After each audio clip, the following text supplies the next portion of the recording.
On va retoucher une photo ensemble et on va voir qu'il y a 4 grands principes à suivre pour avoir une retouche bonne et efficace. On commence par le recadrage, simplement enlever tout l'espace en haut à gauche qui est un petit peu inutile et venir recentrer ce couple au milieu de la photo.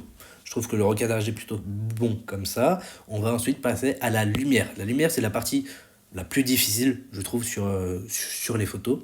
On peut s'aider directement de l'histogramme en haut à gauche, du gauche vers la droite, ça va du noir au blanc, c'est toutes les variations de lumière dans cette photo. Donc on peut voir que vers la partie droite, en haut, les hautes lumières, la partie blanche des hautes lumières est bien haute dans cet histogramme. Donc on va pouvoir les baisser et récupérer du détail dans les hautes lumières. Et on peut voir directement que l'histogramme change.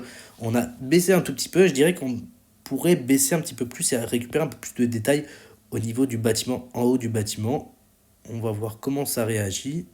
Et je trouve qu'on est plutôt bon à peu près moins 50. On va aussi pouvoir baisser un petit peu les noirs, avoir des noirs un petit peu plus profonds parce qu'en fonction de l'histogramme, on peut voir qu'ils ne sont pas assez présents dans la photo. Et comme ça, on va récupérer un peu plus de détails, de profondeur et de contraste dans cette photo. Donc là, je la trouve plutôt bien en lumière. Je trouve que la lumière est plutôt bonne, pas besoin d'en faire des caisses.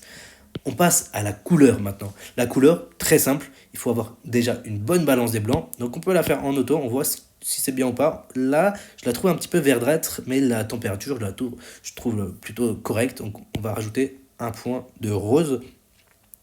Et en faisant ça, je me rends compte que la veste est un peu trop rouge et en haut on a des couleurs pas très naturelles, très vives, très chimiques. Donc j'ai envie de baisser un petit peu cette saturation. Ce qui est dommage quand on baisse la saturation, c'est qu'on perd en fait la vivacité dans les visages. Alors que c'est la chose la plus importante sur cette photo et dans les portraits en général. Donc ce qu'on va faire, c'est augmenter la vibrance. La vibrance, c'est la couleur dans les tons moyens. Donc là, on va l'augmenter, on peut voir directement. Voilà, vous voyez, on revient à des bonnes couleurs et une belle vivacité dans ces visages, dans ces corps sans retrouver cette couleur chimique de la veste et du haut de ce bâtiment. Donc pour la couleur, on est très bien comme ça. Ensuite, on va passer au masquage, la partie la plus saut-côté des photographes qui va directement changer ta photo. Je vais utiliser un masque radial au milieu de la photo, donc sur mon sujet, et l'inverser pour faire une sorte de vignettage un peu plus localisé sur la photo. Donc on va simplement baisser l'exposition, pas trop.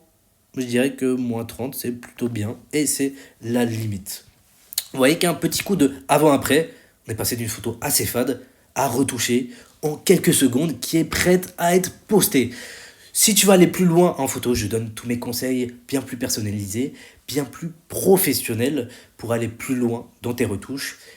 Tout se passe dans mon club photo. Donc si tu veux avoir plus de détails, mets un commentaire, écris simplement retouche en commentaire et je t'enverrai un message pour t'en dire un petit peu plus.